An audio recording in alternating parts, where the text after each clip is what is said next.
اسلام نے اپنے ماننے والوں کو جن چیزوں سے منع فرمایا ہے اور روکا ہے،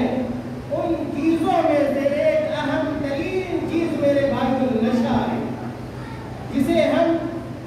عربی زبان میں مخدرات کے نام سے یا ایک اردو زبان میں منشیات کے نام سے یا ایک انگریزی زبان میں ڈرگس کے نام سے جانتے ہیں۔ آج مسلمانوں کا معاشرہ جن الجھنوں کا شکار ہے اور جن آفتوں اور مصیبتوں سے نبرد آزما ہے میرے بھائیوں، ان مصیبتوں میں سے، ان پریشانیوں میں سے جو مسلم بستیوں کے اندر پائی جا رہی ہے، مسلم سوسائٹی کے اندر پائی جا رہی ہے، مسلم سماج اور معاشرے کے اندر جو برائی میرے بھائیوں موجود ہے، ان برائیوں میں سے ایک خطرناک قسم کی برائی ہے نشہ خوری۔ آج کے خطبہ جمعہ میں میری یہ کوشش ہوگی کہ کتاب و سنت کے حوالے سے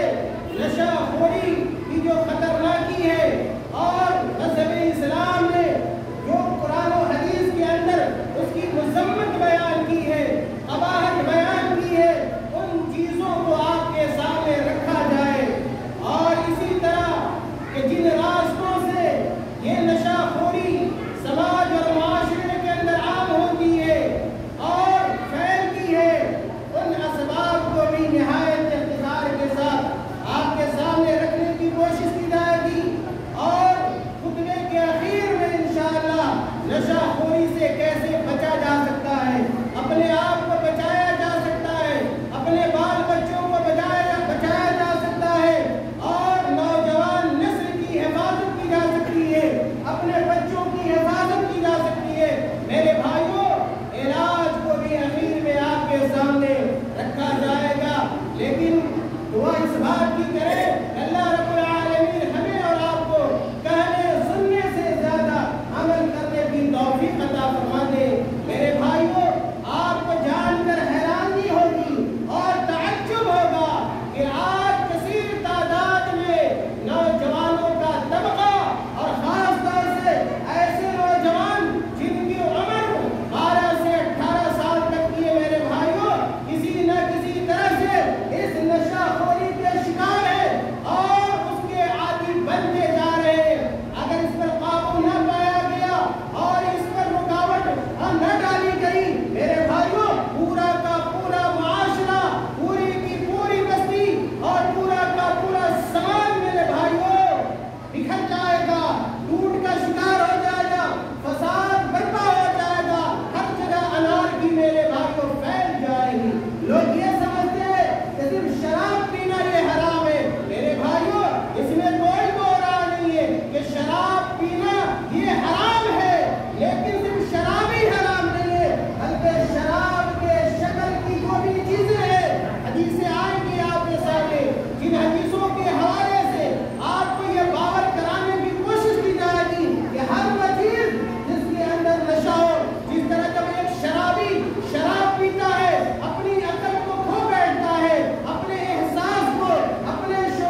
بينكم